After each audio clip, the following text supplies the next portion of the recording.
This video tells the story of my wife's ancestor, who was born in Ciudad Rodrigo, Spain, and immigrated between 1595 and 1604 to come to the New World.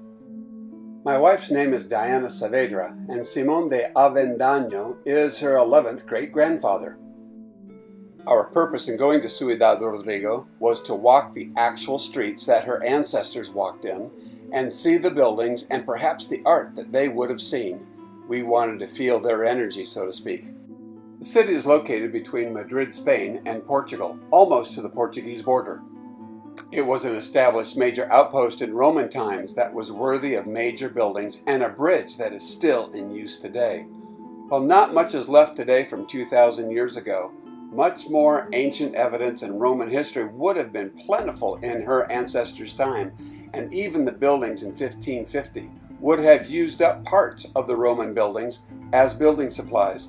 Simon de Avendaño was well aware of the Roman heritage and history in this area.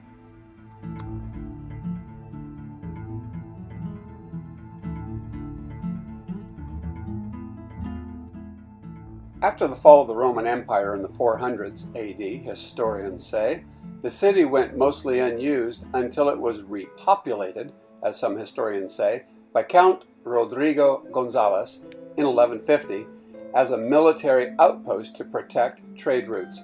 Then, between 1390 and 1406, the city was fortified significantly and was taken under the protection of King Henry III, King of Castile.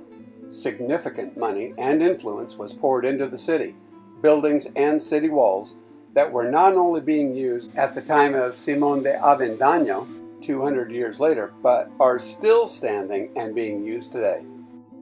This important cathedral, Santa Maria, was begun in the 1100s AD and then expanded through the 1300s to be this amazing Gothic masterpiece. It was recognized by UNESCO as a World Heritage Site. And as you can see, the cloisters and the beautiful architectural details are really amazing.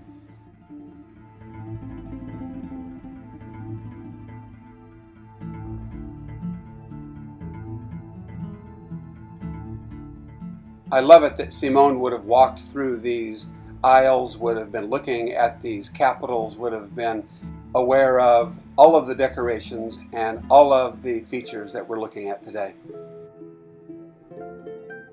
Between the years of 1550 and 1605, when my wife's grandfather lived in this city, the city's main cathedral, Santa Maria, was 400 years old already, with many new additions, like the facade that was attached to Santa Maria that was built during his time. A side note, this addition of the 1500s has holes or pockmarks in the face of it, which are from bombs while Wellington took the city from the French occupation during Spain's War of Independence in 1812.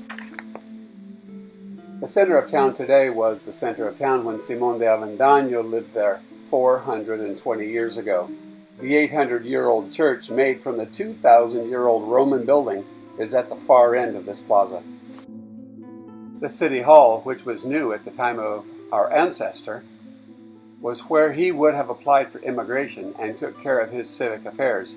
It looks much the same today as it did 420 years ago.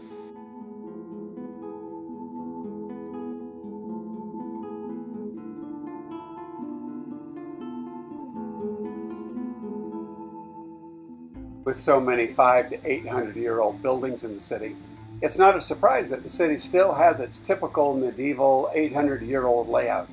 Streets that my wife's ancestors' family knew, shopped in, and lived in. This is the type of money they would have used, and as they were upper-level military and businessmen, it's probable that they would have been able to read.